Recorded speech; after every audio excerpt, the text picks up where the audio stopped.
இந்திய ஆயுள் காப்பீட்டுக் கழகமான எல்ஐசி குழந்தைகள், முதியவர்கள் மற்றும் பெண்களுக்கான பல்வேறு வகையான காப்பீட்டு திட்டங்களை அறிமுகப்படுத்தி இருக்கிறது. இதனுடன் பெண்களுக்காக ஒரு சிறப்பு திட்டத்தையும் எல்ஐசி செயல்படுத்தி வருகிறது. இந்த திட்டத்தின் மூலம் அவர்கள் பணிபுரிவதோடு வருமானம் ஈட்டுவதற்கும் வாய்ப்பு இருக்கிறது. எல்ஐசி பீமா சகி என்று அழைக்கப்படுகின்ற இந்த திட்டத்தினுடைய முக்கிய நோக்கம் பெண்களை நிதி ரீதியாக சுதந்திரமானவர்களாக மாற்றுவது.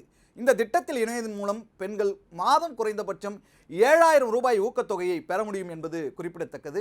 பெண்கள் காப்பீட்டு முகவர்களாக மாறி வருகின்றனர். பெண்களை பொருளாதார ரீதியாக சுதந்திரமானவர்களாக மாற்றுவதிலே எல்ஐசி பீமா சகி திட்டம் முக்கிய பங்காற்றி வருகிறது. பல்வேறு நன்மைகளை கொண்ட இந்த திட்டம் பிரபலமடைந்து வருவதோடு அதில் இணைகின்ற பெண்களுடைய எண்ணிக்கையும் அதிகரித்து வருகிறது. குறிப்பாக கிராமப்புற பெண்கள் காப்பீட்டு முகவர்களாக பணியாற்றி வருமானம் ஈட்டவும், கிராமங்களில் காப்பீடு குறித்த விழிப்புணர்வை ஏற்படுத்தவும் இந்த திட்டம் வாய்ப்பளிக்கிறது. 18 முதல் 70 வயதுக்கு உட்பட்ட பெண்கள் இடைநிலை கல்வியில் தேர்ச்சி பெற்றிருந்தால் மட்டுமே எல்ஐசியினுடைய பீமா சகி திட்டத்திற்கு விண்ணப்பிக்க முடியும். அதாவது விண்ணப்பதாரர் குறைந்தது 10ஆம் வகுப்பு தேர்ச்சி பெற்றிருப்பது கட்டாயம் என்பது இங்கே கவனிக்க வேண்டிய அம்சமாக இருக்கிறது. இந்த திட்டத்தினுடைய சிறப்பம்சம் என்ன என்று பார்த்தால், பாலிசிகளை விற்பனை செய்வதன் மூலம் கிடைக்கின்ற கமிஷன் தொகையோடு சேர்த்து இதில் இணைகின்ற பெண்களுக்கு முதல் 3 ஆண்டுகளுக்கு நிலையான ஊக்கத்தொகை வழங்கப்படுகிறது. நீங்கள் எவ்வாறு வருமானம் ஈட்டுவீர்கள் என்ற கேள்வி இங்கே எழுவது இயல்பு. எல்ஐசி பீமா சகி திட்டத்தில் இணைகின்ற பெண்களுக்கு வழங்கப்படுகின்ற ஊக்கத்தொகை விவரத்தை முதலில் பார்த்து விடலாம். முதலாம் ஆண்டு மாதம் 7,000 ரூபாய் ஊக்கத்தொகை கிடைக்கும். 2ஆம் ஆண்டு மாதம் 6,000 ரூபாய் ஊக்கத்தொகை கிடைக்கும்.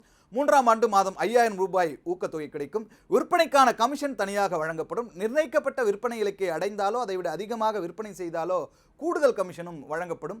இதில் யாருக்கு முன்னுரிமை அளிக்கப்படும் என்று பார்த்தால், இந்த திட்டத்தின் கீழ் கிராமப்புறங்களில் வசிக்கின்ற பெண்களுக்கு முன்னுரிமை அளிக்கப்படும். தற்போது பணியாற்றுகின்ற எல்ஐசி முகவர்கள் அல்லது எல்ஐசி ஊழியர்களுடைய நெருங்கிய உறவினர்கள் இந்த திட்டத்திற்கு விண்ணப்பிக்க தகுதியற்றவர்கள் என்பது குறிப்பிடத்தக்கது. ஆன்லைனில் இதற்காக எப்படி விண்ணப்பிக்கலாம் என்று பார்த்தால், எல்ஐசியினுடைய பீமா சகி திட்டத்திற்கு நீங்கள் ஆன்லைனில் விண்ணப்பிக்கலாம். எல்ஐசியினுடைய அதிகாரப்பூர்வ இணையதளத்திற்கு சென்று பதிவு மற்றும் விண்ணப்ப படிவத்தை பூர்த்தி செய்ய வேண்டும். பின்னர் தேவையான ஆவணங்களை பதிவேற்றம் செய்து விண்ணப்பத்தை சமர்ப்பிக்க வேண்டும். விண்ணப்பிக்க தேவையான ஆவணங்கள் என்ன என்று பார்த்தால், வயது சான்று, முகவரி சான்று, கல்வி தகுதி சான்று உள்ளிட்ட பிற தேவையான ஆவணங்கள் இதில் அடங்கும்.